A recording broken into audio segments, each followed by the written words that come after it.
Good morning. তো সকালবেলা আজকে একটা মিনি ব্লগ নিয়ে চলে এসেছি। সকালবেলা উঠেই ব্রাশ করে নিচ্ছি, তারপরে দেখলাম ট্যাপে জল দিয়ে দিয়েছে। কিছু বাসি কাজ ছেড়ে বোতলে জলগুলো ভরে নিলাম, আর জামা প্যান্টগুলো সার্ফই ভিজিয়ে দিলাম। তারপরে দেখো জলগুলো সব তুলে নিয়ে চলে এসেছি।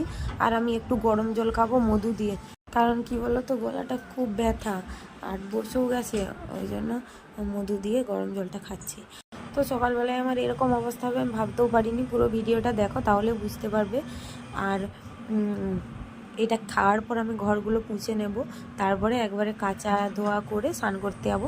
তোমাদেরকে তো আসল কথাটা বলাই হয়নি। তো আমাদের যেখানে ট্যাপটা আছে তার পাশে আমরা মাটি ফেলা হয়েছে, তো ওখানে আমি কুমড়ো গাছ লাগিয়েছিলাম।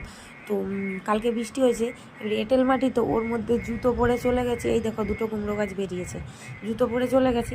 তারপরে আর ওখান থেকে উঠে আসতে পারিনি, মানে পুরো পায়ে জুতোই মানে 1 কেজি করে 2 কেজি কাদা নিয়ে তারপরে ওপরকে উঠে এসেছি।